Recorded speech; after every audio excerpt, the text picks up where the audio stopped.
मंडळी आणि good morning. कशा आहात तुम्ही सर्वजण? आम्ही इथे एकदम मजेत आहोत आणि आता वाजलेले आहेत 10:30. तर आमची किटी आहे आणि आज आहे रेट्रो थीम. तर राघवही मी रेडी केले. राघवलाही जुने कपडे, जुने म्हणजे बॉलिवूडमध्ये जुन्या मूवीमध्ये जे क्लोथ घालायचे तसे, तर राघवलाही तसंच रेडी केलं आणि मीही रेडी झाली आहे. तर मेकअप वगैरे झालं, सगळं झालं सगळं आणि किचन देखील आवरलेलं आहे. तर राघवला मी ऑमलेट काढले इथे, कारण माझी मैत्रीण आहे, तिचं रेस्टॉरंट आहे. तर मे बी रेस्टॉरंटमधून फूड येईल तर त्याला देता येणार नाही मला, त्यामुळे म्हणजे जिची किटी आहे तिचं रेस्टॉरंट आहे आणि चायनीज वगैरे जर प्लॅन केला तिने किंवा दुसरं काही केलं तर रेस्टॉरंटमधलं फूड राघव एवढं आवडीने खाणार नाही. तर त्यासाठी मी एक मस्त असं ऑमलेट काढलंय आणि आता हे काचेच्या डब्यामध्ये घेतले. तर राघवची बॅग मी पॅक केली. तो जस्ट उठला आता एक 15-20 मिनिटापूर्वी. त्याला आंघोळ घालून लगेच रेडी केलं. मी ऑलरेडी रेडी होऊन बसले होते, सो त्यामुळे. तर चला आता आपण जाऊयात किटीला.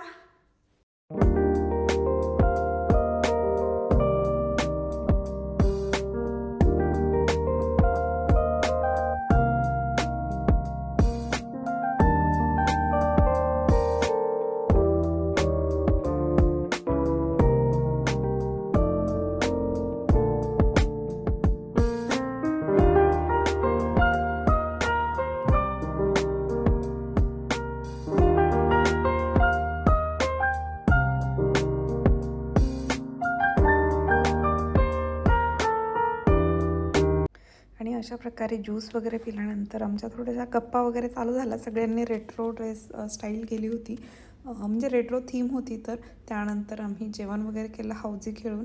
तर जेवणामध्ये तिने तिच्या रेस्टॉरंटमधूनच फूड मागवलं होतं. तर त्यांच्या रेस्टॉरंटचं नाव बॉम्बे फूड फॅक्टरी आहे आणि जे की अबुशागरामध्ये आहे. आणि तिकडचा जिनी डोसा खूप छान आहे, टेस्टी आहे. तर तिने चायनीज मागवलं होतं इथे आणि खूप छान होतं. चायनीजसोबतच जिलेबी आणि रबडी देखील होती. तर अशा प्रकारे मी भरपूर जेवण केलं, कारण माझं म्हणजे ब्रेकफास्टचा टायमिंग झाला होता, 11 वाजून गेले होते. सो त्यानंतर आम्ही सर्वांनी छान गप्पा मारल्या आणि त्यानंतर घरी आलो आम्ही. वेदा काय काय कप झालाय? हे देखो लास्ट ईटर राघव.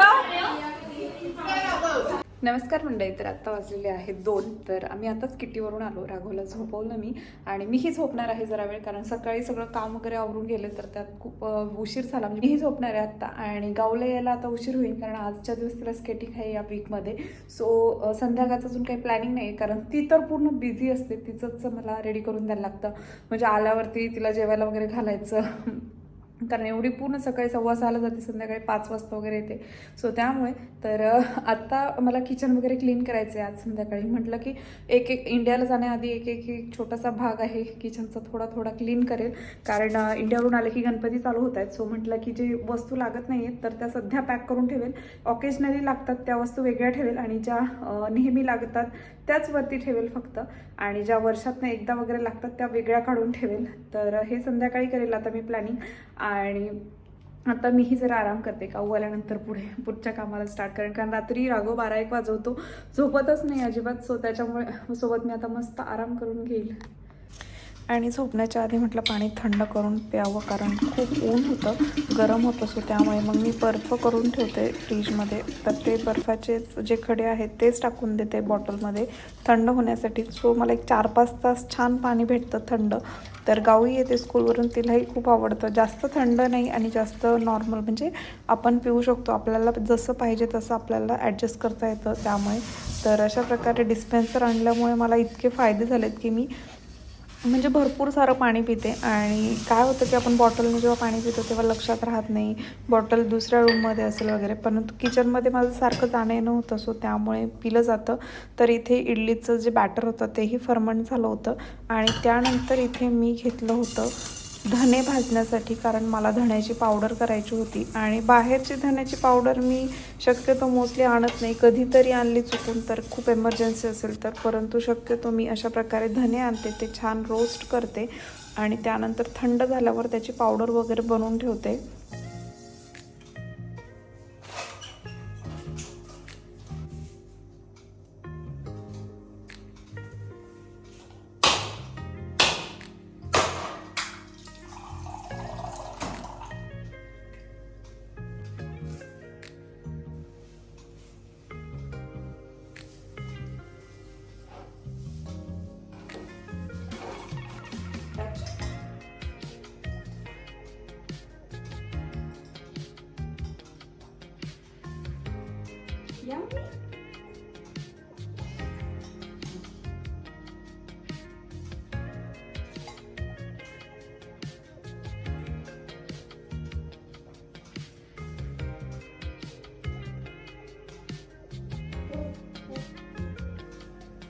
त्यानंतर मी एक नारळ फोडून घेतल्यानंतर त्यातलं खोबरं देखील बाजूला काढून घेतलं, कारण मला वाटण बनवायचं होतं. सो एक जुडी आहे कोथिंबीरची घेतली होती.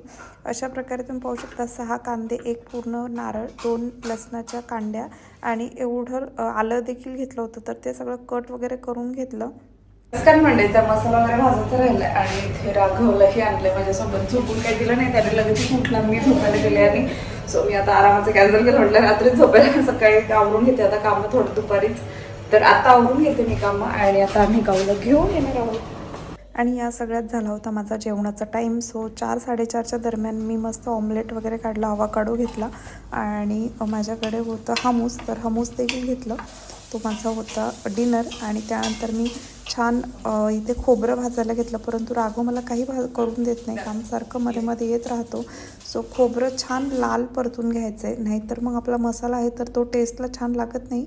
लाल म्हणजे पूर्ण जाळायचं देखील नाही आहे, थोडंसं लालसर भाजून घ्यायचं. त्यानंतर कांदा, त्याच्यामध्येच मी कोथिंबीर, लसूण, आलं सगळं एकत्र टाकलं, त्यामध्ये मीठ घातलं आणि छान हलवत राहिले. ते लगेचच बारीक होतं आणि लालसर करायचं, जास्त काळा करायचं नाही, जळजळ होते जर आपण जास्त म्हणजे काळा केला तर. शिजवायचं आहे आपल्याला.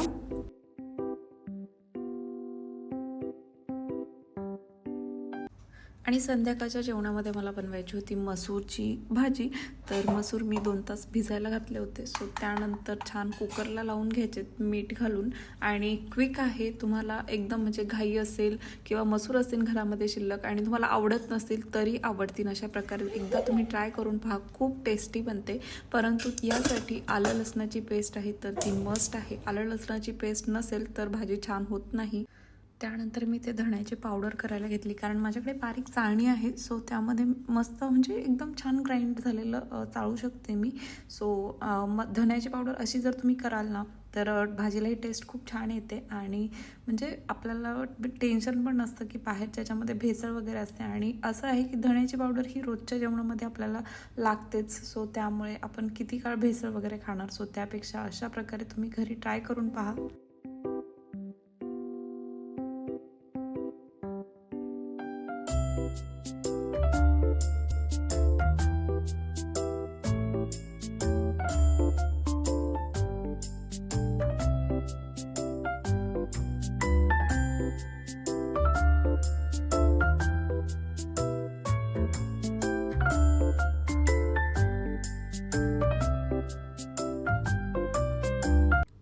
आणि यानंतर मला माझं वाटण वाटायचं होतं. तर वाटणामध्ये मी खोबरं पहिल्यांदा घेतलं, त्यामध्ये थोडंसं पाणी घालून वाटायचं आहे. जास्त पाणी घालायचं नाही, बारीक होण्यासाठी जेवढं तुम्हाला गरजेचं आहे तेवढंच घालायचं आहे. त्यानंतर माझा कांदा, कोथिंबीर, लसूण, आलं हे जे मी शिजवलेलं होतं तर ते मी वाटून घेतलं. आणि मला पहिल्यांदा घाई होती, राघव रडत असतो, सो त्यामुळे मग मी सगळंच एकदम घेतलं, परंतु ते बारीक होत नव्हतं. त्यामुळे मी पुन्हा ते 2 पार्टमध्ये डिवाईड केलं आणि वेगळं वेगळं बारीक केलं, त्यामुळे जास्त बारीक होतं छान.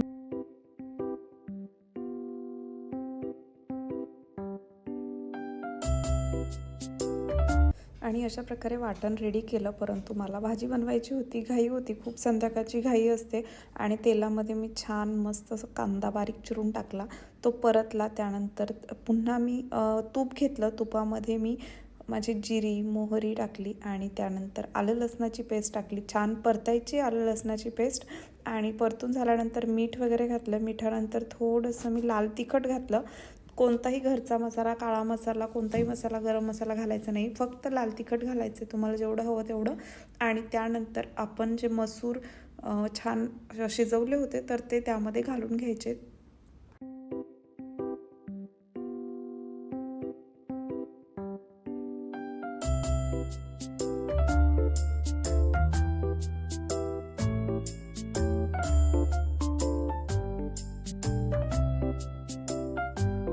आणि हे जे वाटण आहे तर ते तुम्ही 1 वीकसाठी एअरटाईट कंटेनरमध्ये फ्रीजमध्ये ठेवू शकता आणि वापरू शकता. तर एवढ्या मसाल्यामध्ये 4 ते 5 भाज्या होतात, माझ्या जास्त होत नाहीत. सो माझ्या एव्हरीडे एक भाजी केली तरी 4-5 दिवसामध्ये संपून जातो हा मसाला.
नमस्कार मंडळी. तर अशा प्रकारे आत्ता जस्ट क्लिनिंग केलं आहे आणि खूप पसारा होता आज. इथे राघव अजूनही तिकडेच बघतोय जिकडे मशीन चालू आहे. तर आता मशीन झाली की कपडे वगैरे सुकायला टाकेन मी आणि अजून पुन्हा एक मशीन लावायची राघवच्या पॅन्ट्सची, कारण आज मी खूप थकली आहे. 2-4 दिवस झाले मी हँडवॉश नाही करत आहे, मशीनलाच लावते क्लोथ. सध्या तरी आत्ता एवढ्यात नाही, कारण भरपूर सारं काही काम असतं, गावचं स्टडी वगैरे घ्यायचं असतं. सो त्यामुळे तर आत्ता राघव तिथनं हालतच नाही आणि मशीनचे बटन्स वगैरे दाबतो तो, त्यामुळे भीती वाटते. तर उद्या मी जेवणामध्ये बनवणार आहे मुगाची आमटी. तर आज जो दुपारी मी काळा मसाला काढला त्यात बनवणार आहे, एकदम क्विक 15-20 मिनटामध्ये होते. तर सकाळी तुमच्यासोबत मी जमलं तर शेअर करेल आणि म्हणजे उद्या जर व्हिडिओ बनवणार असेल, कारण कधी कधी असं होतं की खूप सारे व्हिडिओ होतात आणि कधी टाकायला वेळ भेटत नाही. सो त्यामुळे मी एखाद दिवस स्किप करते मध्ये.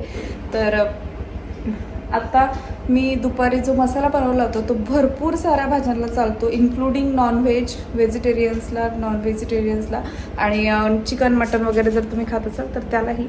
तर हा जो मसाला आहे तर त्याचं प्रॉपर मी मेजरमेंट घेतलेलं आहे आणि त्याच्यामध्ये तुम्ही करी लिव्स देखील ॲड करू शकता. जर तुमची मुलं खात नसतील करी लिव्स वगैरे तर तुम्ही अशा प्रकारे मसाला तुम्ही देऊ शकता त्यांना.